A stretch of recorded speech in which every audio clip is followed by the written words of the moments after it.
අයිබෝවන් සුබ දවසක් ඔයාලට. තේ බොන වෙලාවට ඉක්මනින්ම හදාගන්න පුළුවන් රෙසිපි එකක් තමයි මම අද ඔයගොල්ලන්ට අරන් ආවේ.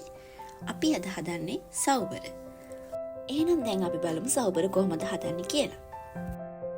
අපි බලමු අවශ්‍ය ද්‍රව්‍ය මොනවද කියලා.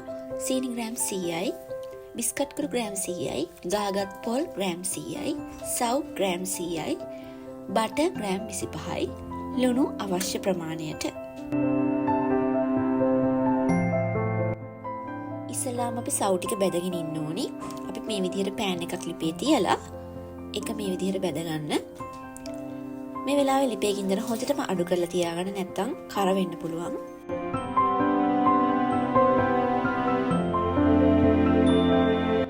මේ විදිහට රන්වන් පැහැවෙනකන් සව් ටික හොඳින් බැද ගන්න ඕනි. මගේ ටික නම් දැන් බැදීගෙන එන ගමන් තියෙන්නේ.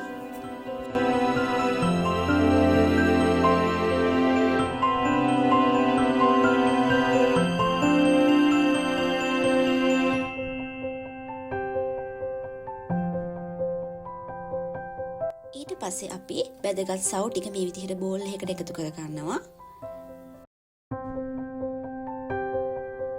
ඊට පස්සේ ඒකටම අපි බිස්කට් කුඩු ටික එකතු කර ගන්නවා. ඊළඟට ගාගත් පොල් එකතු කර ගන්නවා. ඒ වගේම තමයි සීනි ටිකත් අපි ඒකටම එකතු කර ගන්නවා. ඊට පස්සේ මේ මිශ්‍රණයට බටර් ටිකත් එකතු කර ගන්නවා. ලුණු අවශ්‍ය ප්‍රමාණයට රසපතමට එකතු කර ගන්න. ඊට පස්සේ අපි හොඳින් මේ ටික මිශ්‍ර කරගන්න ඕනේ.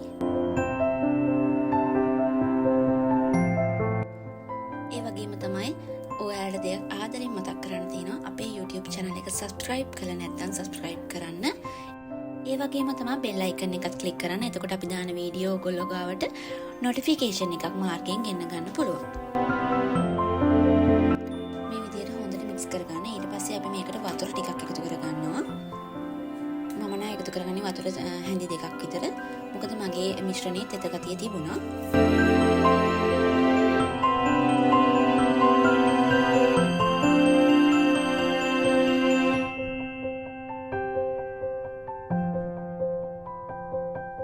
ඊළඟට මිශ්‍රණයෙන් ටිකක් අරන් මේ විදිහට බලන්න අතට අරගෙන එකතු වෙන විදිහට තියෙනවා නම් අන්න ඒක තමයි පදම.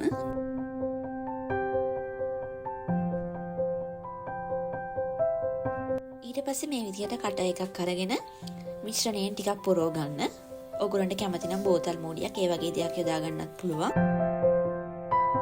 මේ විදිහට කැමති ප්‍රමාණයකට කැමති හැඩයකට හදා ගන්න පුළුවන් ඔයගොල්ලන්ට.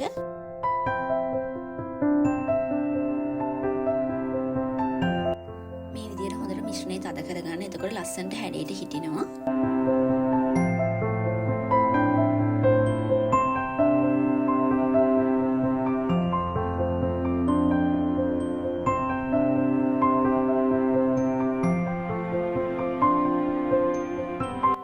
පස්සේ මේ විදිහට හිමීට කට එක උස්ස ගන්න. නැත්තම් මේක කැඩෙන්න පුළුවන්.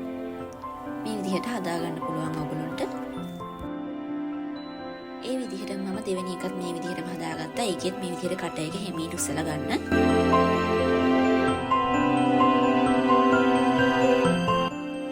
මේ තියෙන්නේ මම කට එක යූස් කරලා හදාගත්ත සව්වර ටික. ඔයගොල්ලොත් මේ විදිහට ලස්සනට මේ ටික හදා ගන්න. ඊට පස්සේ සව්බර ටික බේක් කරන්න කලින් අපි oven එක ප්‍රීහීට් කරගන්න ඕනේ. මම සෙල්සියස් අංශක 150 උෂ්ණත්වයේ විනාඩි 10ක් oven එක ප්‍රීහීට් කරගන්නවා. දැන් මගේ oven එක ප්‍රීහීට් වෙලා තියෙන්නේ. දැන් හදාගත්ත සව්බර ටික මේ විදිහට අපි oven එක ඇතුළට දාගමු. දැන් මම oven එකට දාගත්ත සව්බර ටික සෙල්සියස් අංශක 150 උෂ්ණත්වයේ විනාඩි 25ක් වගේ තමයි මම මේක බේක් කරගන්නේ. සමහර අවස්ථාවන් වලදී oven එකේ බේක් වෙන ටයිම් එක වෙනස් වෙන්න පුළුවන්. ඒක නිසා ඔයගොල්ලෝ ක්‍රිස්පි ගතියට එනකන් සව්බර ටික බේක් කරගන්න. දැන් නම් මගේ සව්බර ටික බේක් වෙලා ඉවරයි. මෙන්න මේ විදිහට රන්වන් පැහැවෙනකන් ඔයගොල්ලෝ සව්බර ටික බේක් කරගන්න. මේ තියෙන්නේ මං හදාගත්ත සව්බර ටික. ඔයාලටත් පුළුවන් මේ විදිහට ලස්සනට සව්බර ටික හදාගන්න. ඒ වගේම තමයි quick bite ශ්‍රී ලංකා Facebook page එකට ඔයාලා හදන කෑම වල ෆොටෝස් ටැග් කරන්නත් අමතක කරන්න එපා. ඒ වගේම like කරන්න, comment කරන්න, නොදන්න අයට බලන්න, වීඩියෝ එක share කරන්නත් අමතක කරන්න එපා. එහෙනම් මේ වගේම රසවත් වීඩියෝ එකකින් නැවත හමුවෙමු. සුබ දවසක්.